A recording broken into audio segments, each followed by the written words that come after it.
Hey, it's random pop culture news freak here, aka Manny Wolverine. You guys are wrestling through our Ultra Shorts channel. Follow me on Linktree and all my links just in case any people wanna, just in case any people wanna follow me anywhere else, just in case my YouTube channel account shuts down like usual. Like I usually say. Anyways, uh, this is actually a first on my channel. Talking about the Doctor Who. Now, I'm not gonna lie, I gotta be honest with you guys. Never really had a lot of fascination and like a lot of interest in Doctor Who, and I didn't grow up with it like some other people did. I think in the '90s when I was a '90s kid, because it was only on the BBC. I don't know if it was on the BCB or VCBB, like the one that was for Canada only. I don't know if the United States ever got BBC, aka British Broadcasting Company. They show all the UK, British fucking what's it called, shows and all that stuff. You guys can skip to probably like the first 3 to 5 minutes of this video because it's completely unrelated to the thoughts, views, and opinions I have on some other stuff. Even though I usually say this, it's the thing. The only small, tiny like connection I have with Doctor Who is when, once again, I gotta bring it when I was still in the Brony community from like 2012 to like 2017.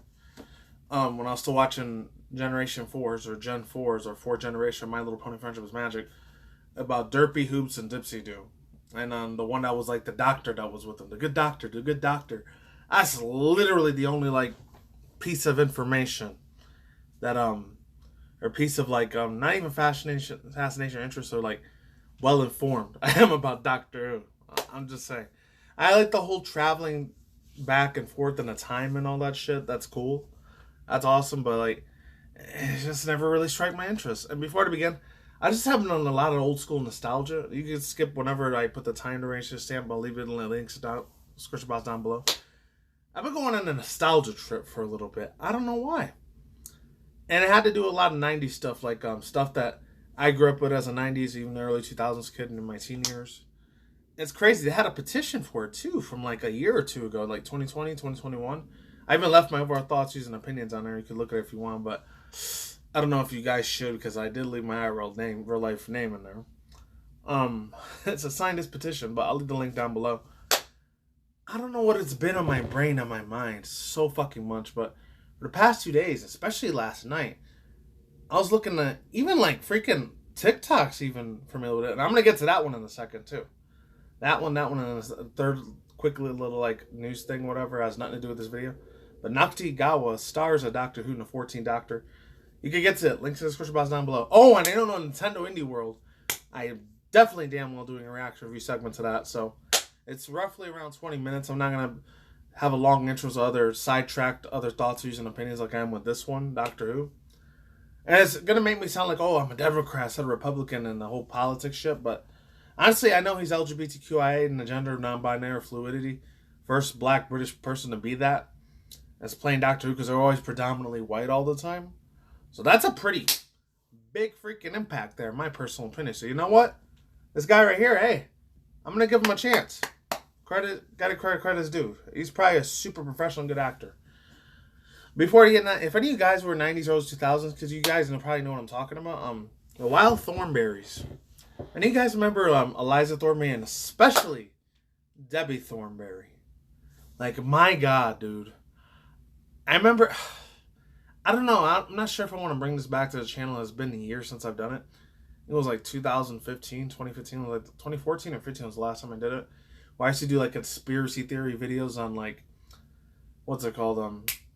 90s, early 2000s cartoon conspiracy confirmed and stuff. Like, I'm not sure if like YouTube, the way the algorithm is mega censorship. What the actual real, my personal opinion, conspiracy theory shit, the way shit's on, how Hollywood's run by it. And all the other things like government, politics, sports, comedians, comedy, politician stuff, sports world, all this other things. And probably video game industry. That's going to get taken soon by the real actual leads. But not even talking about that. Any of you guys remember fucking Debbie Thornberry, dude? She was like my goddess, my queen at the time. Her and the two other anthropomorphic girls that were blonde hair, blue eyed chicks like her, which was like Coco Bandicoot and Crash Bandicoot series. Coco Bandicoot and his girlfriend, Tanya Bandicoot, Twana. I usually call her Tanya instead of Twana. I had so many fucking big crushes on them. Even the other chick. There's the only two video games I know like start with a B, which is from Bianca. That's what I wanted to talk about. But you guys are probably all gone by now. But like I said, I left the link in the description box down below. If you're still here, you can just skip to that. This is the only one I'm talking about. And after that, I'm doing straight the Nintendo Indie World reaction review segment there. Here's the thing, bro. Like, I don't know what it was. She was such a, not even a philosopher. She was like such a good role model for girls. And I see years later. This is me being like somewhere in my early mid 30s now. So I'm 33, but holy crap! I never realized how much of a. I'm not sure if this could be a theory, debunked theory, confirmed that whoever was the one that was the artist for the Wild Thornberrys animation. I'm not sure when they created Debbie Thornberry in the late 90s or 2000s. There was stuff like grunge music in the mid-late 90s. You know, I was allowed to mid-late 90s, even though I wasn't. There we go. I wasn't allowed to use it to listen to that type of worldly music because I was under a strict Christian household, evangelical household at the time when I was living there. Not to get too personal, but that's how it was. I couldn't listen to anything rap or hip hop or any of that shit or any type of rock and roll, heavy metal, death metal. I was way the F out of the question. I was done. And anything like just anything around the world, and reggaeton or any of that shit. Actually, no, I was okay to listen to reggaeton, but the other one like or salsa, bachata, merengue, and also since I was in a Hispanic Latino household, I did hear that like a bunch, especially when I used to go to like when I was still living in upstate New York, because my Puerto Rican side, I used to listen a bunch of that shit all the time when I went to like my cousin's parties and stuff like that when I was a kid. And I didn't know what the fuck they were saying, but anyways, holy crap, I don't know what it was. She was such a poetess, very huge poetess and philosopher sort of chick. You know, I never knew that. She had really deep, elevated stuff, the way she would say stuff. Even though I was like 10, 11 years old. And I know she was a fictionalized character. I know this, Debbie Thornberry. We're still talking about Wild Thornberrys here. But I don't know what the fuck that it was, though, man. Whatever it was, whatever the F it was about her, man. I know because she always had like the one eye thing. My personal opinion, maybe like the person that created her, because they're probably way older than I am. To me personally, yeah, she just felt like she was an older sister that I never had. It would have gave me a lot of good guidance and good health and stuff. Even though, like I said, she's a fictionalized, not real character, but I don't know, maybe that's what it would have been like, you know? As crazy as that was. I never even looked up Rule 34 for her, too. I just wanted to always have that pure, like, childlike memory of her. And that was it. Even though I have, like, seen, like, YouTube shorts and probably a bunch of TikToks of girls cosplaying as Debbie Thornberry, and yeah, they look beautiful. They're hot as frick, you know. They're the shit. They're a thought, and they're all this other things, you know. They got like OnlyFans material, or OF as they call it nowadays. Just be careful with that word. So I don't think YouTube likes that word anymore. But anyways, holy crap, man. I had so many good memories. I even watched a bunch of clips last night of the old Wild Thornberrys that had Debbie Thornberry in it, and he got the other chick Eliza in there. Even though I rarely ever do this, I looked at these two girls that were like the real life version of them. If I remember to leave the link, I'll leave in the description box down below. I don't remember what their name was, but good times. Speaking of which, I usually always say I never have hope in humanity. Don't put your hope in man or faith in humanity. But I'm just doing it just for a little bit, because I read from not an article, but it was like a corporation organization, and I really can't trust in that shit. They're saying there's the youngest Republican in the world, and she has very good evangelical Christian values and faith and conservative stuff like that. You know, conservative values and stuff. Conservative. I don't know. And she's young as fuck. She's in the Gen Z generation, I guess. 23, 24, 25, I think. I don't know. And it's the first time TikTok is going to be involved in this shit, which is really weird as fuck, man. Honestly. And the place I saw that, I know it was me sounding like a super old boomer. A super ancient old boomer. And he goes like, I remember what the word is, but I'm not going to say it on here because everyone's going to think, oh, I'm an extremist far-right Christian conservative sort of person. You know, yeah, I got conservative values and stuff like that. If I had to pick one or the other, even though the whole Democrat-Republican thing, like I always say, that's an illusion. That's really just beliefs, ideologies, how people live their lifestyles, how people live their every day-to-day living. And they have certain values and certain, like, visionary sort of, like, aspects in their life to, like, chase down and achieve. You know, how I want to live every day in this world. How they look on the outside or on the inside, you know. Whether they want to have a shitload of tattoos and gauges and all this other stuff and piercings. everywhere. Hey, they want to live that lifestyle, good. Or if they want to be LGBTQIA, gender fluid, non-binary, even though irks the hell out of me why they want to live like that. But hey, live their life. Can't say nobody warned them. But anyways, that's as long as they're not like taking nobody's life and doing evil stuff out there or self, HARM to each other, and then that's okay. But yeah, it gave me a tiny bit of faith and hope in humanity. And there was a girl that was like running for this Congress thing, whatever, and she's on TikTok. It's crazy. It's insane. It's kind of like a boomer aspect of it. I'm not going to say what the channel I saw it and I watched on, because it'll probably get heavily the fuck attacked. Big time, because I think in the 60s, 70s, 80s, and 90s, this viejito dude, let's call him Robertson. Yeah, he got attacked big time. Say, oh, it's going to be the end of the world, Armageddon, NWO Overlord and stuff like that, and Illuminati stuff, like, he's almost on his deathbed. I think he's like 94 or 95. So he'd probably be old enough to be my great-grandfather. And then, like, I think his son is running this News Corporation, conservative Christian thing now. I know it starts with numbers. Oh, I know the name is now. No, I'm just kidding, but I'm not going to say it here. It's like YouTube, they're like heavily censored, which I'm not surprised. And I don't agree with every single little thing that they say because they come in a boomer aspect. Because this son is like old enough to be my grandfather. I think he's like 65 or 70. I mean,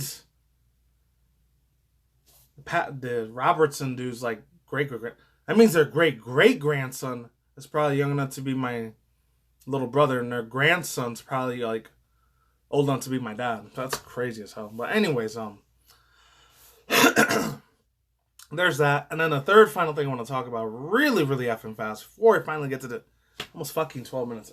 This could have been an own separate video on its own. Oh well. It is what it is. That's what I get for yapping so damn much, right? Am I right or am I right? So I was saying before, ladies and gentlemen, yeah, if they were going to bring any nostalgia like stuff back again, I don't know how they would make it work, because everything has to be fucking politicized nowadays and heavily, hotly turmoil. Even though that dude Trump was out of like office for 2 years already. Now you got Bo Jaden and Harris on as presidents of the United States. It's really more than one, in my personal opinion. But anyways, not to sound too highly chargedly politically motivated and stuff, but dude. I'm not even sure I'd even go through with this shit. But if they were to bring stuff back from the 90s, like, I don't know if it'd be Paramount Plus, Cartoon Network, or Disney Plus that would do it, but some big giant billion-dollar corporation like that was able to like do that. Televised program shit, but it would either be for me, Real Monsters, Angry Beavers. That's for damn sure. Kablam would be cool. I don't know if Kablam will work nowadays because it's so old now. That was like a period first time in the mid late 90s, early 2000s, and then some other stuff too. Like I said, Wild Thorners. I would love to see a reboot, remaster, remake for those. I would really, really love to see Cat Dog, and I don't know how the hell they would do it. The only one I could probably see working in like early, right now, 2022, going on almost 2023, because we're almost halfway to June. So we're halfway done with this year until we get to 2023, okay, 2023. The only ones I could really, really see happening is either Invader Zim or as crazy as hell as it is, Rocko's Modern Life. I know they did that special on Netflix like 2-3 years ago. The re-rate, or I know they did a reboot, remaster, remake for like Samurai Jack and Powerpuff Girls. They both did super well. I would say Angry Beavers and that other one would be really, really fucking good, man. Doug. Yeah. I think Doug and like Invader Zim would probably work pretty good for the next generation, for Gen Z that would be watching. Most of them don't even watch TV anymore. They watch shit on the internet, and some of them are probably in AR and VR like goggles all day for all I know. For the real the ones that are probably rich families are. But anyways, that's all my main overall thoughts, views, and opinions. Holy shit. 14 minutes. There's no way I would have been able to do this on my small little phone. So it says, Ncuti Gatwa also stars Doctor Who. He's back. First black man to play Doctor Who. So remember Roth. And I usually don't like talking about stuff that's like racially charged or racially motivated stuff, because I don't want to sound like I'm bigoted, or the other word, I can't even say it at all. So I'll probably replace it to closed-minded. So here we go. Let's begin. BBC His name, Ncuti. I'm probably getting this. I'm just going to call him Gatwa, as Doctor Who's 14th Doctor. Gatwa was, I'm probably butchering that really hard, but that sounds better to me. Will take over the role in 2023, replacing Joey Whittaker in the current. Oh, I heard this mainly from Pirates and Princesses and then Clownfish TV's channel. That's the only way I'm kind of sort of like have a little bit of like information, not from familiarized with when it comes to the Doctor Who franchise. But other than that, I literally only heard about it way back in the day, in the early mid 2010s. I'm freaking because they made fun of the whole thing with Derpy Who's partner, like I said way earlier in the video, to the Doctor Who, he's Doctor Who, you know, like what the hell was this Doctor Who dude? This was me in my early 20s. It was like, I don't know what the hell this is. I really wish I would have freaking watched it, because they based so many franchises. When the 4th generation My Little Pony franchise was big at the time, they made the whole Fallout Equestria thing, the Portal thing. I remember doing reaction review videos for it, but I couldn't do them like this at the time. But yeah, I looked into it, but it just wasn't, no offense to anyone that's British or for the United Kingdom or Australia out there, but it wasn't my cup of tea. Just saying. So, it says, quote, "This role and show means so much more to many around the world, including myself, and each one of my incredibly talented predecessors has handled this unique responsibility and privilege with the utmost care," Gatwa said in a statement of BBC. "I will endeavor my utmost to do the same." Hopefully, he should be pretty cool. So anyways, the Scottish actor who previously played Eric Effanong in Netflix comedy series and, I can't say that word, EX Education, will also be alongside Margot Robbie in the upcoming Barbie movie. Gatwa will be the first black man to play a doctor, and the role has been passed on to 2 other doctors in Doctor Who since its debut in 1963. I thought it was old, the 1940s or 50s. I'm thinking about the other one. That was only in... Oh, man. The silly something. I don't know. I'll probably say the other... That's kind of based off Clockwork Orange, but it's way before that. I think it was only a British comedy, too. So this is Whittaker made history as the first woman to appear in the BBC cast for her in the role of 2017. The lines of the same tradition. Jodie Whittaker, will appear in the last episode introduced in the 14th Doctor. This episode is premiere at the end of this year to concede the 100th anniversary of BBC.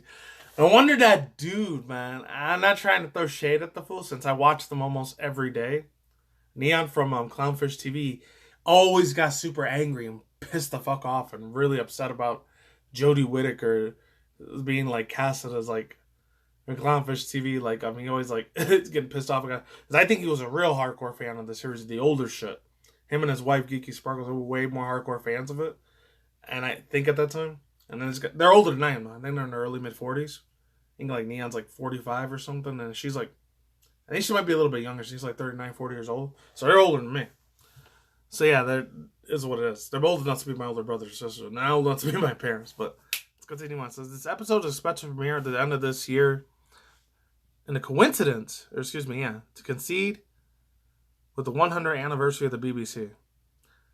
Doctor, a humanoid Time Lord who can travel throughout time and space using a time TARDIS, takes a different form in a near-death situation in the process called regeneration. This serves as a plot to pass on the baton between the lead actors and was originally introduced to smooth out the transition between actors.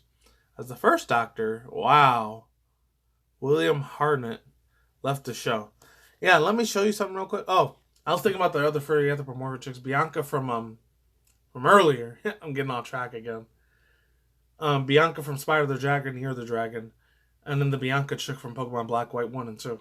That's like the only female Biancas I know. One was a Japanese anime character in the Pokemon series, and the other one is from the Spyro series. That's what I meant. This timeline was really, really cool, man. So this was the first one. My God. Where was he? The 60s, right? No, this one. William Hartnett. Is he still alive? He might. Some of these ones in the 60s, 70s, 80s might have been gone. So I'm just going to go through them real fast. William Hartnett, Patrick Thorough, John. I'm probably going to butcher a few of these last names because they're British. Sort of like, jolly old good time. Sort of, all the other things. Good eye, mate. Those other things. I don't know. Not trying to say I'm making fun of British Australian people out there if you're watching. This is John Pertwee. I think it's Pertwee or Pertwee. Tom Baker. That sounds easy to say. Peter Davidson. Oh, almost sounds like that one dude that used to, I don't know if he still works at SNL Saturday Night Live, the one that dated Ariana Grande a few years ago. Pete Davidson. Oh, that fool was in the news for a while in February, March, because of that fool crap that I'm not trying to throw shade or anything of that, but I heard it from a few other channels. Celebrity gossip news bullshit, especially like TMZ crap. And that dude West, the one that used to be married to Kim Kardashian, he did that threatening music video. How he was gonna slice off the dude's head and guillotining him, giving D threats, ending life threats to Pete Davidson. That was some really crazy drama shit. I don't even know if that's still going on, because that was 2-3 months ago. I don't know. I don't really keep up with celebrity gossip bullshit news. Just once in a while from a certain channel, which I'm not gonna say who it is. Some many people may or may know who I'm talking about. I know the only thing I would say is that I know he's part of the LGBTQIA plus community. I watch him once in a while, but I'm not like a huge fan of him. I'm not throwing shade at him because the dude has almost 600, 700,000 subs, but he does good at his sleuthing around. But let's move on. Colin Baker, Sylvester McCoy, Paul McGann, Christopher Excelson or Excelson, David Tennant. Oh, okay. These are the ones that I would have been alive around. Let's see, 1990. 1, 2, 3, 4, 5, 6, and then 7, and now 8. So those 8 doctors I was alive to be around with at the time. Christopher Edison, David Tennant, Matt Smith. I think one of these two, David Tennant, and the other one, that was like when the whole Brony community started happening in 2010. And then Matt Smith. I remember seeing that dude's face all over the place, man, at that time. Peter Capodali? I don't know what his name was. Oh, no, it was the last one that was there before, Jodie Whittaker. Now, it's this dude. That's pretty effing wild, honestly, man. Now it's Gatwa. Ncuti Gatwa. Ncuti Gatwa or Ncuti Gatwa. Hey, that's good. Process for them. Maybe next year when they do Black History Month and shit, they'll probably put him in there. Anyways, yeah. He's probably going to be a super good actor, you know? Hey, that's what it is. Even though I'm probably not going to watch it, but if any of you guys want to watch that stuff, I'm not going to waste my time with Doctor Who. You guys are hardcore Doctor Who fans. I'm not trying to shit in your fan servers or fan parade or any of that, but I don't know. Just, like I said, it wasn't my cup of tea. It's something I really didn't enjoy too much. It kind of bored me a little bit, to be honest. Oh, this video is way longer than I thought, so I don't know. I might have to edit it. I doubt it, though. And I know some of you probably screaming, oh, I got to get a haircut soon. I know. I'm probably going to do it this week or next week. I'm still going to do the Nindies reaction. That's all I got to say for now. I'm going to wrap it up here. Peace out, my sock crowd. Lazy goodbye. See you on the flip side. Take it easy. Safe and gone. All the good stuff. Take more future reactions, and that's it. Later. See you soon.